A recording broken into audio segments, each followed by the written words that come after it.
or should they have a fixed rate? I think the coach should ask to see your numbers because people lie on their applications.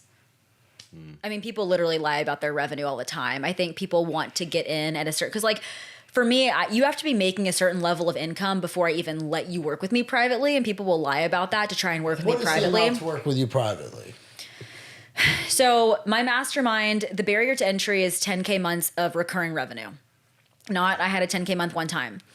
And that's, you do get a monthly private call with me, but the communication is in a group Slack channel. So it still is private, but there's a lot of group because we're all still struggling with the same shit.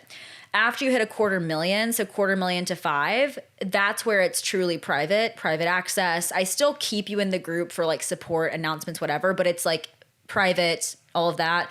$500,000 and above is where it's like you're flying to Dallas, we're doing intensives, I'm consulting in your business, and that's for $500K and above, where it's like 100% private. Okay, and so I'm a coach, and I'm like, Taylor, I want you to hire me. What would, or want to hire you, not hire me, hire you. We knew what you meant. Well, yeah, and I'm making $250,000 a year. Okay, we just jump in right there because that's what we're phrasing this one kind of gearing towards. Yeah. What do you need to see from me to kind of begin the process and the steps? Like, where would you want to go and start that journey, I guess? I do a full business audit. So I'm giving you a questionnaire. What does that look like that? You're basically answering questions on every part of your business, from sales, marketing, efficiency, team members, P&L statements, Stripe. I need to see proof of like what you're spending, all of that. I want to see what your rates are, your AC breakdown potentially. If you have any links to landing pages, I want to see what your content strategy looks like. I'm just like looking to see how you run your business. What kind of time frame or time amount? It's about a 30-minute application. No, for you to do that review. Well, that's at least a good 8 to 10 hours. That sounds like a lot of time. The first 30 days is truly like the audit. So, depending on the red flags or like the biggest sticking points, what I do is our first call is always an hour, no matter what level you're in. It's always an hour. And I'm basically like, all right, based on this, here are the things we need to accomplish in 30 days. This is like first level. Cause I used to do this differently and it was causing too much confusion and like, I think shiny object syndrome. So I could easily be like, here's the next 1 year of your life. And they'll fixate on what I said 8 months down the road. And so I'm like, okay, hi. In the next quarter, here's what we're going to do. But right now, in the next 30 days, this.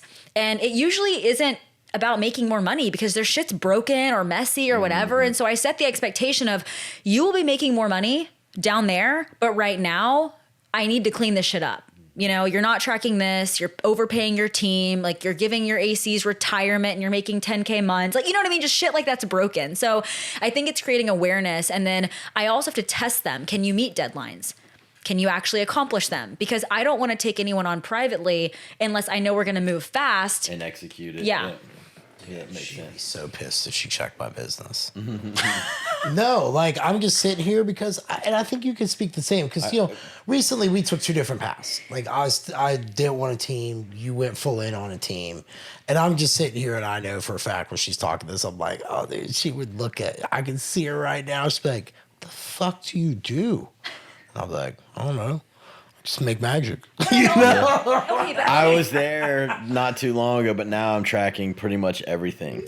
Yeah, and I think that's where like I'm sitting here. I guarantee she would still be like, oh yeah, there's this, yeah, for sure. And that's where like I try to tell people in business, the fun part about business is learning all this shit to me. Totally. It doesn't mean I have to like doing it. And that's where I tell people, like, it's meaning you have to learn about it and then figure out how you're going to figure out if you want to make that work for you or not. The mentorship thing is interesting. I haven't had one. Have you had one? You had one in the lawyer world, but have you had one in the coaching space outside Vince, business-based, that really has kind of like had a business mentor. That's what I'm trying to get at. No. Do you believe it? What do you think about it? Like where you're at your career and you want to go with your companies. What do you think? I think it's going to eventually probably be necessary. I know I have a goal to have a certain amount of clients that we can reach on a yearly basis within the company, right? And that will probably need to double the amount of clients. And if I can get there within the next year with everything that we're doing, great. If I can't, I probably need to look outward and figure out because I don't have a sales team. We don't do DM strategies. So if I can't get to that certain level, then maybe those are things that I need to do. And it's great that we sit and bring these ideas out, but like, I wouldn't know how to like listen and go really do it right. So I would bring someone on who would say, I'm not gonna sit there and fumble with it for 6 months. I'm just gonna be like, I need to do this. So I'm gonna bring someone on and do it. So I think we're raising awareness to what you need, but you still need a mentor to kind of bring you through it. Right. Yeah. So I think let's have the honest conversation of self-awareness right now. An important, like, I think there's a difference between a coach, a mentor, and a consultant. I think be very clear on who you're hiring, because all three of those things are very different in my opinion. Okay, so give the difference in your opinion. So I think a coach is like a rah-rah, like I'm cheering you on, like you've got a game plan, here you go. I think a mentor is really focusing on the strategy, the leadership, right? Because some of my clients are like, give me the strategy, I can do it. And I'm like, you had a mental breakdown because a client left yesterday. We can't act fast enough, right? Like, I think that that's where a mentor comes into play. And a consultant is somebody who's truly like in your business, telling you what to do and really advising your team, which is again why I only do that at a higher level, because there's no one to fucking manage if it's just you. You know what I mean?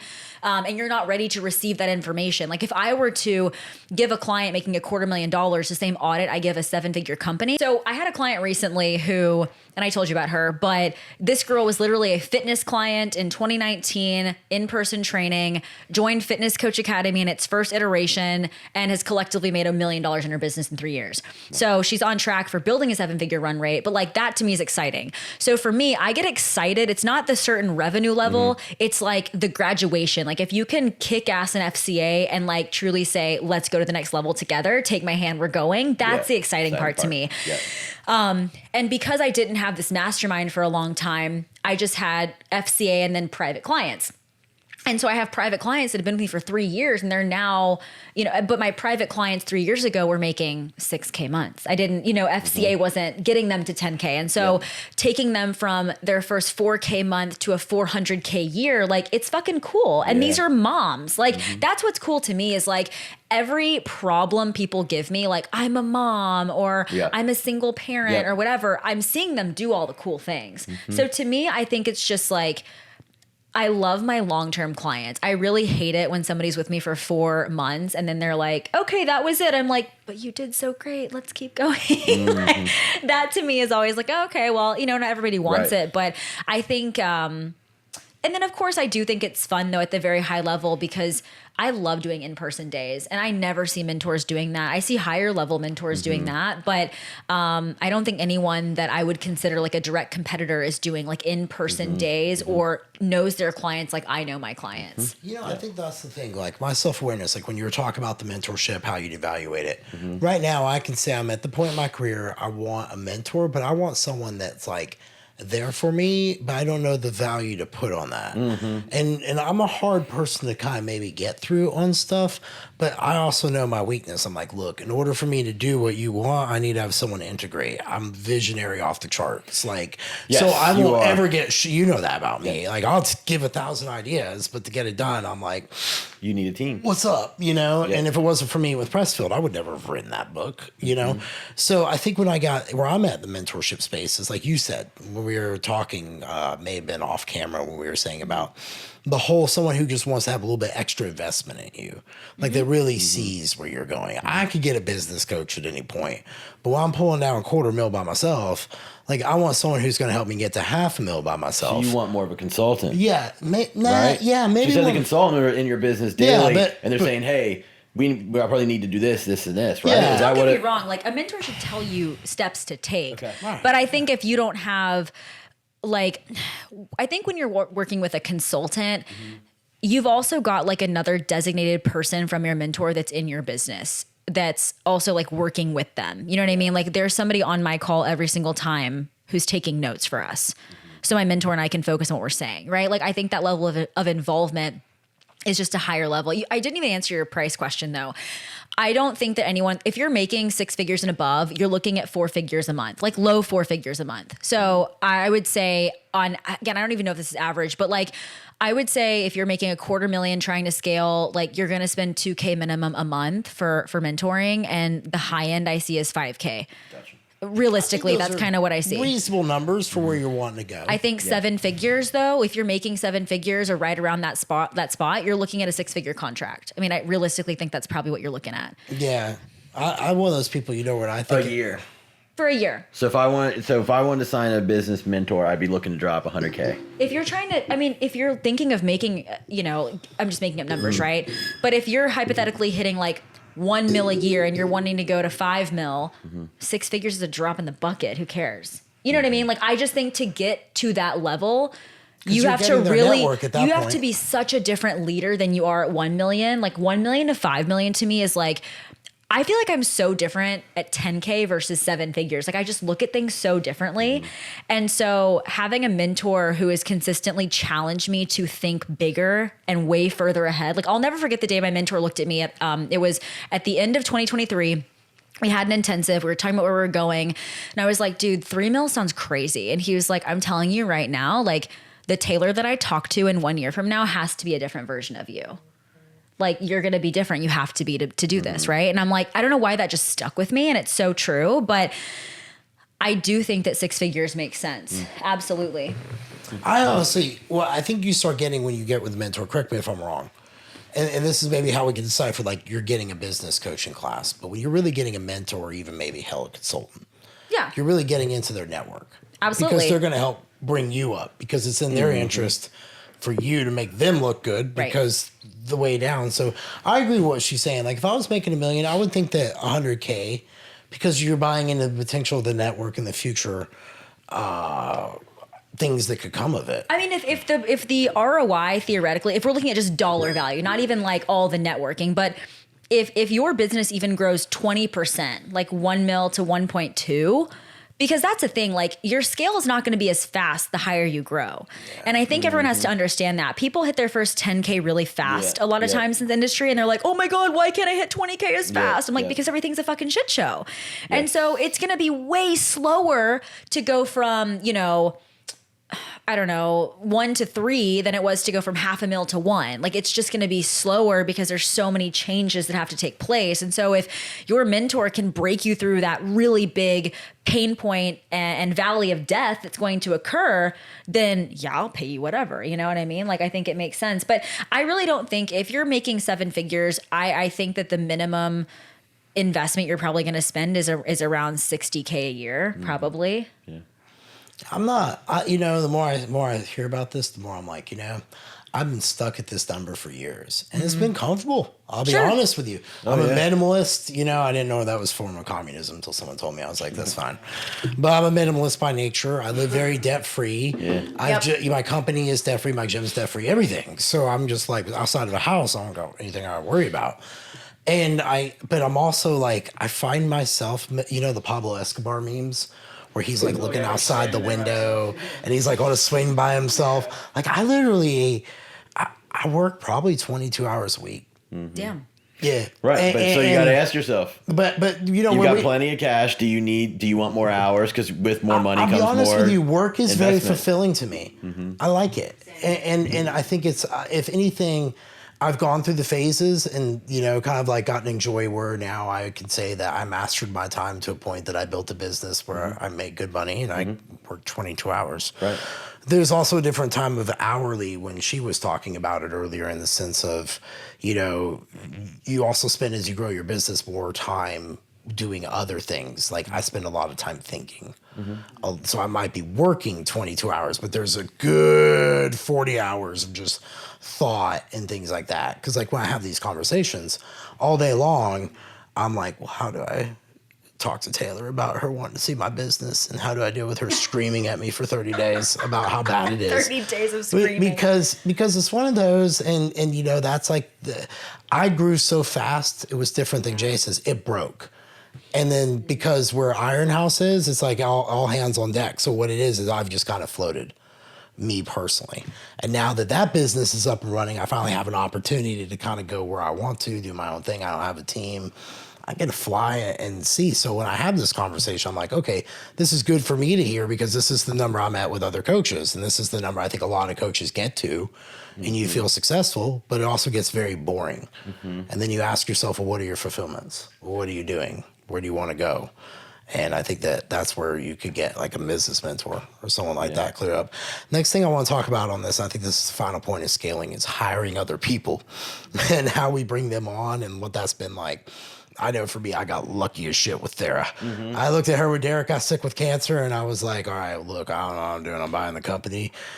You got to figure out how to run a gym. I'm going to figure out how to get the coaches to keep and retain clients. And off we went. And it works, but you don't always get that kind of story. We went through a lot of hard work. But remember, much like what I do, you know that you needed an executor, and you found one. Once you found it, you put it in place. So and that's part of leadership. I can't remember. It's by Gino something, and it's called Rocket Fuel. Rocket Fuel's a great book. Yeah. Okay, so you know exactly what I'm talking about. So it was the first time me and Thera could ever say, I am 100% visionary. Yeah. Okay, so if you do your strength finders like we do with our friend JR, mine's a network building. That was my first. Yeah, I have all visionary. There's no integrator. Thera's all integrator, no visionary. So her and I work great together. I'm like, brr. She's like, all right, well, that's stupid. I'm not doing that. But this one would probably work. I'll do that. And it works. Right. And I'm lucky I have that with my wife on my personal now, because she's like, well, let me help you run and grow your brand. Yep. She's been the one in my ear about me growing my personal brand. Yep.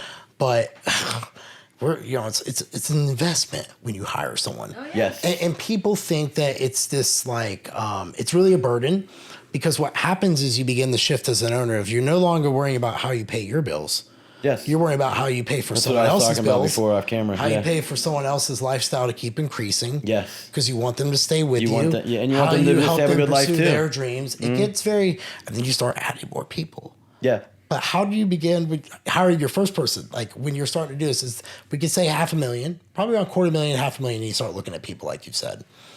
Is there certain things you guys recommend when you scale for bringing people onto your team? Is there anything you have that you recommend? In just like very simple, like number one, have your SOPs very clearly outlined with the hiring process. I think that when we go to hire somebody for our business, we're like, I don't know what I need. Okay, cool. So what I would say is do a very simple task.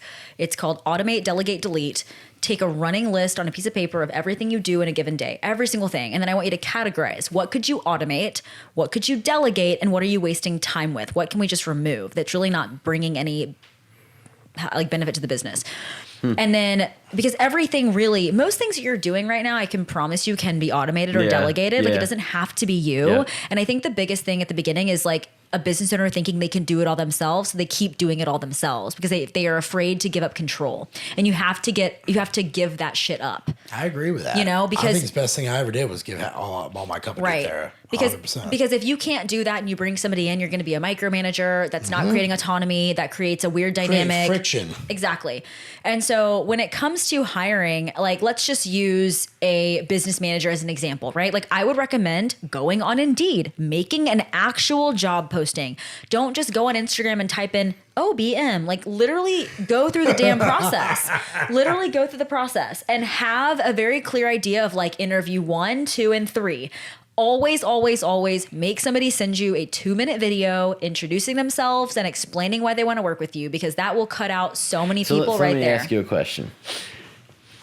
If I literally go on Indeed and use the terms OBM, online business manager, there are people now that like have these. Yeah. Okay. Yeah. You could say operations specialist. You could say business manager. It doesn't. You could change whatever you want to call them. Yeah. Okay. But it's an operator. Yeah, for sure. And you know, the reason I say that is because I've seen the online service provider space really get saturated. Every VA is calling themselves an OBM now because they can charge more. Yes. And it's getting really saturated. Like virtual assistants are charging $100 an hour. I'm like, in what fucking world? Like if you look at a salary of an assistant, it's like $35K a year. Yeah. So, and I've also overpaid for those positions before too. And so, you know, I'm very fortunate. And it'll probably take you 4 to 6 weeks to find somebody. And you're probably going to do 30 interviews or first rounds or whatever, right? But ultimately, make sure that you go through that process, because the idea of, well, my friend who knows somebody kind of does that now. Well, my husband's bored. I could bring him on. Like that stuff doesn't work. Like your business manager should know what to do. Don't teach them things. Like you should hire somebody who has a very clear understanding of the systems that you want to use, who can take your business and make it better. Question, class moment. If I do your mastermind, do you expect explain to me at this $500,000 mark what I should be looking for with an OBM? Yes, what my and I help you expectations hire are? the person Okay, so then therefore and interview them for you. Okay, because that's what I'm trying to understand. Because like I'm like, I already know what I'm doing. I'm gonna find like the person that's like the coolest jam of communication back and forth. Like Yeah. I already know like that part's not gonna be hard for me. But the other part's like, all right, if I hire a business manager, what are the expectations of We me? literally- What am I supposed to provide this business Yeah. manager?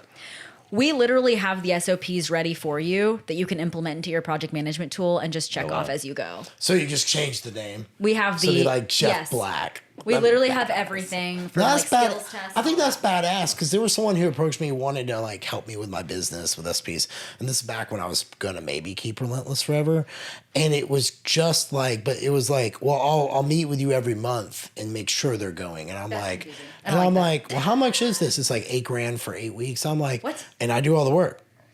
No, how about I pay you $8,000 and all you give me the SOPs? I just go through the find and replace all option, and call it in. I'll pay you $8,000 for that. That's what I want, I think the biggest, just to clarify for coaches listening to this, VA versus OBM. Mm-hmm. Yes, Those let's clarify. get Good point. confused all the time. Yes. A virtual assistant is a task rabbit.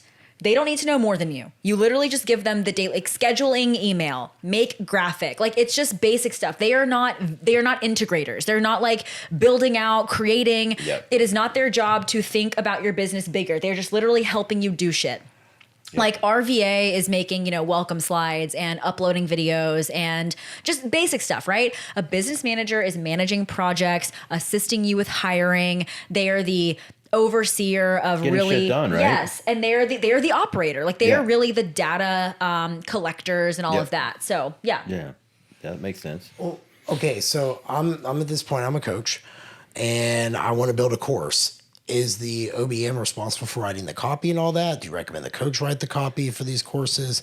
Depending on what the coach is doing, like I how would does not all this ever work? have your OBMs write any copy. That's just So not you- their you job. that's beautiful. I'm glad you Yeah. said that because in the world of writing, just so you know, copy editors and things like that are like big time dollar. Yeah, and I don't recommend ticket hiring items. one either at No, all. they're very hard to find too. I actually think that writing today is going to be like one of the rarest traits you should learn how to Agreed. like really refine because AI is going to bland it out. And you having a personal voice, like the way I write, is Yep. very unique. It Yep. will really help identify you and help you stand out. Okay, so we have those two positions. What point should a person start bringing on an assistant coach? Where's the rev? Like, When you have enough leads. When you what literally would can't. define that? When you're just swallowed up yourself as a coach and don't want to do it anymore? If you bring on an assistant coach and you can't give them 10 clients in your first 30 days, I have a problem with that. Because, you may have a business model where, similar, like Jason, I know you've got leads coming in, you can fill their rosters, but that's not normal. Like a lot of coaches don't have that much influx. And so if you bring somebody in and you can't fill their roster and you're expecting them to DM for their leads, that's a very different business model, right? Right. So if there's also, I see a lot of coaches today though say 30 clients is as many as I want to take. I'm like, well, if 30 is your max, we got a problem. Yep. Oh, dude, the emotional bandwidth and like the personal days off and always clients, sorry, I can't get to your check-ins today. I'm sick. I'll let you know. I'm like, what's that? You're an online coach. Yeah. Get up to your computer. I got people who got the flu who work in the music entertainment industry. Like, oh, I got to be on that call. I was on there throwing up. Like, Yeah. Suck it up, Buttercup. Like, Yeah. get on it. Yeah, no. So, my limit for my fitness coaching roster was 75. That's about when I tapped out, because I also hit that whenever I launched FCA. So I was doing two things simultaneously, and I knew I didn't want ACs. But even still, like I tried having some ACs at one point in my business just to see if I would like it, and I was business coaching and didn't have the influx to give them, and then they were kind of like, well, I think I want to do business. Like I want to scale my business because I see Taeler talking about it. And so it really didn't work well for me. But, I see coaches all the time. I want an AC and they're barely making 10K months. And I'm like, you've barely hit a 6-figure business. You don't have enough room to have ACs yet. I would get a virtual assistant before I get ACs so that you can outsource like all the tech stuff and the day-to-day. So you can focus on really getting more leads in your door to get an AC with a roster or to get an AC to fill their roster. Bless. I'm like going through my schedule all day. I'm like, I don't even have enough tasks I can get to the VA because it's so much like just check-in based, and those are only a few hours a week for me. Well, It's like blowing my mind. but they would do. You could hire a VA though, they do where some like content. They would do like your Canvas. they could do your graphics. You could hire like a VA in the Philippines to do, graphics for $5, and all of your Instagram graphics would be done and just they would look better, or like a landing page or a sales page, or to edit your videos and make them spicier and flashier. If those are things that Yeah. take your time. If Just they take random your stuff. time. Yeah, random stuff. Like those but- take my time, so I have someone who like creates my canvas, Yeah. so they look nicer. Dude. I still do my copy, but like I send them the Canva that they put it together. It looks nice. Put the logo on. I don't have to do it. Dude, I swear to God, for the fact that like we came up in a time that was like word of mouth and hard work and all that shit, like I would be like out of business by now. Like, cause I just hear like all these things. I'm just like, I don't do any of them. Yeah. Cause I do it all myself. Yeah, And I know. but it doesn't hurt me. Like That's in what my I was schedule, doing. I'm like, it's not that bad in my hours. It doesn't matter unless there's something that's holding you back. So, for example, if a coach tells me, Taylor, I'm unable to find more leads. And I'm like, okay, well, there's an app called Toggle, Toggl. It's basically a time tracking app. So you can clock in and clock out of work, and you can see where your time is going, right? And so if I say, hey, I noticed that 12 hours of your week are going towards marketing, they're like, dude, graphics take me forever. I'm like, well, outsource that and you can sell more, right? Yeah. So if it's not a bottleneck, then maybe not. But it's like, Right. if you got 12 hours back to find more leads and sell, then Right. like, let's do that. Right. So it'd only be if it's an issue for you. Yeah. But if you don't have a ton of like communications, maybe that's not the person you need. Yeah, yeah. Maybe you just need a mentor at the moment Yeah. to take No, direction and go. I'll be honest. I need more mentor and setter, like Yeah. someone to go out there and make people aware Correct. Yeah. of what I do. That's and what I that's agree why with when you. you have these conversations, they're great because you see how we start walking out what Correct. companies need, and people go, Yep. okay, Correct. that makes sense. Correct. I guess we've talked about all those things. Is there anything that we didn't cover that I think we need to cover? You know at what? this I'd point? be curious. Like, so we went like the 250 to 500 range, right? Yeah.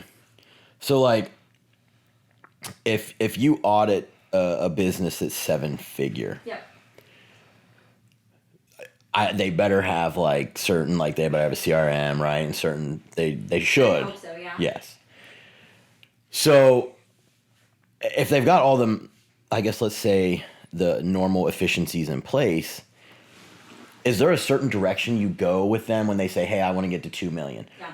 Or is it at that point because they are 1 or 4% of everyone? They're so small. Is it niche? Like everyone might need a different, or is there kind of like certain things that you look for and say, yeah, you're at 7 figures, you need this, you kind of need this, you kind of need that. I mean, there's always gonna be nuances, but is there certain paths that you see to go past that 7 figure?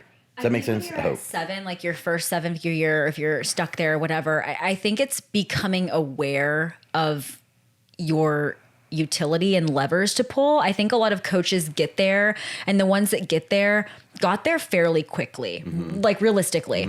And they did so more so on messy action than strategy. And I know Yeah. that was me as That was well. me. Same. Absolutely. Because you have to be ruthless to get to that point. Yeah, it's just messy action. And so for me, a lot of the last 2 years have been thinking about scale in a different way, right? So looking at graduation rates, changing my ascension model, having to slow down to speed up. And I think understanding you're not going to go, like we said, we're not going to scale from 1 to 3 as fast as you did previously. And so every business is going to be different, but I would assume that at 7 figures, you clearly have a defined offer. You've got maturity in that capacity. But I think that's where there's so much room to grow as a leader with your team. Yeah. And managing people has to be the focus. And most people are still, they're operating with people, but they're still operating as the sole leader. And it's like really creating autonomy. That's where I was. And I think that's the biggest, and I see that even with like $500,000 too. Like it's the same kind of thing.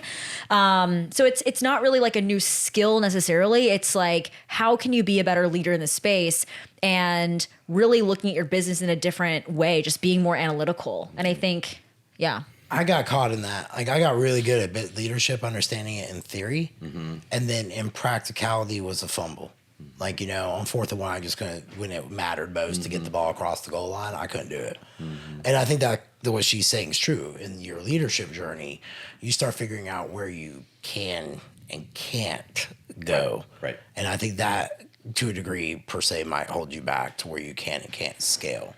Yeah. Meaning, like, can you scale? Well, with you other become people? a bottleneck, right? Yeah. Like you become a bottleneck to your business, which is kind of where I partly was, right? I had to hand some things off to people that were better at what they do, and then it allows me to dig into where I'm best at what I do.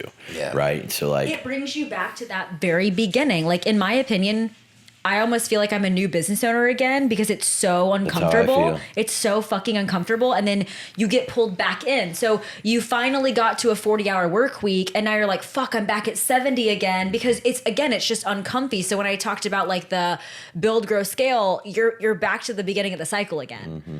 It does feel that way because it's new for me. Because like I said, I was, most leads that came in, I was taking them. Now I don't. I'm on a wait list. They go to my coaches. Like, I have someone now meeting with all the coaches and we're tracking KPIs and we're doing all those things. And I'm more of an educator on the team and bringing in the leads. And so my role has really morphed from what the way I was doing it for so long.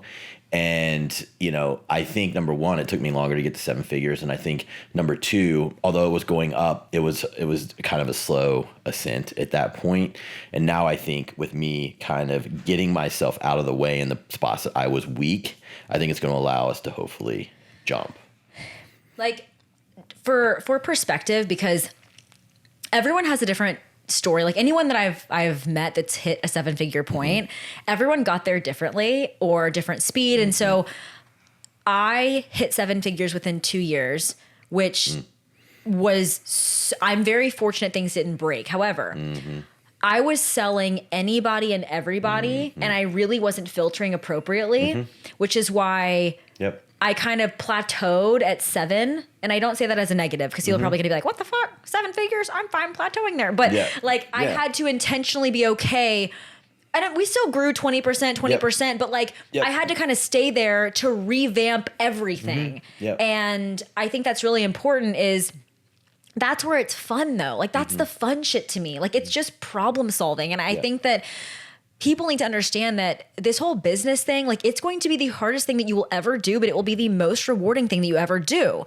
And you either want it or you don't. You either want it or you don't. And if you don't, there's no problem with that. But just own it. You know what I mean? Just own it. Because to me, it's always, there's no end goal. Like I might reach a goal and I'm like, cool, next one, And I think really understand, like everyone needs to celebrate along the way. Like if you are just celebrating milestones and whatnot, and not the fact that you took a half day on a Friday or you were able to grab lunch with your mom just because, like those little things need to be celebrated. Yeah. 100%. Like really they need to. And everyone has a different idea every of time. freedom. You need to be, I am absolutely blessed when like I'll go have lunch with my mom on a Friday and then we go see my dad or something. And I'm like, I wouldn't be able to do this in a regular 9 to 5. So you have to appreciate those things for sure. I agree. For me, the biggest thing I think was putting my ego away. I think people, when you get to 7 figures, you figure, well, I mean, we did it this way and we did it my way. And I know for me, I had to like kind of put my ego away and say, well, if I want to get to another level, I probably have to pull myself out in certain areas. And that was an ego thing to be able to pull that back and humble yourself. And I'm good at finding talent who's what's better than me, but then you have to really, truly utilize it, like really utilize it and not just kind of like a little bit. And I think I was like kind of a little bit. And now I'm just like all trying to utilize the talent that is inside of our companies. And I wasn't doing that to the max. So I think actually what you said, I'm not going to say anything more because I think that's perfect close up for this one. A lot of it, is just the point of learning and then learning with ego. It's a really hell of a journey. I know that all of us here hope to do a follow-up one day when we're at the 8 figures. That is right. Maybe I won't be such a slacker by then, kind of coming up. I don't know, man. You know what I'm over here thinking? You're going to get into a manifestation mastermind? No, everyone, I'm over here thinking like I need cocaine. I would just do so well with business if I just couldn't stop. Just maybe just, I don't know. Anyway, all right, guys. Well, as always, like, share, comment. Taeler, thank you for taking the time. Thanks to for having flying me. all the way up from Dallas. So appreciate it. Peace.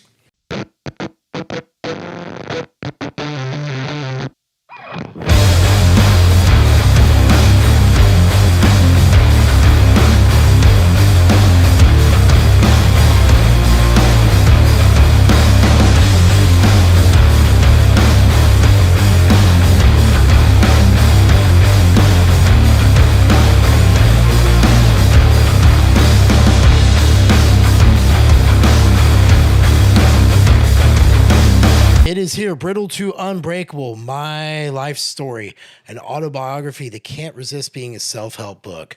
BrittleToUnbreakable.com. In it, you're going to find probably the most raw journaling session, as my good friend Jason Theobald says about the book. I chronicalized my life with a brittle bone disease known as osteogenesis imperfecta and culminated how I got into bodybuilding through being bullied and later on steroid use, and ultimately modern medicine not wanting to wipe away the stain of suicide I had on my soul, and it led me to find psychedelics to find ultimate relief. I have an honest conversation here, BrittleToUnbreakable.com. And if you'd like some health and fitness coaching, I kind of do that too. I'm Taeler De Haes, and I am here helping you scale your business all the way from getting your first 10 clients to getting off the gym floor all the way to your first 7 figures. If you have any questions about that or want to learn more about me, you can find me on Instagram at TaelerFit. That's TaelerFit. Hey, I'm Jason Theobald, functional health coach. I own ScoobyHealth.com. We have a group of about 13 very educated coaches that can help you out with your functional health journey. I also own AdvancedVitalityHRT.com. And this is a clinic with full service for all your HRT and anti-aging needs. Also, check us out at NewEthics.com. I'm a co-founder of that supplement company. Thank you.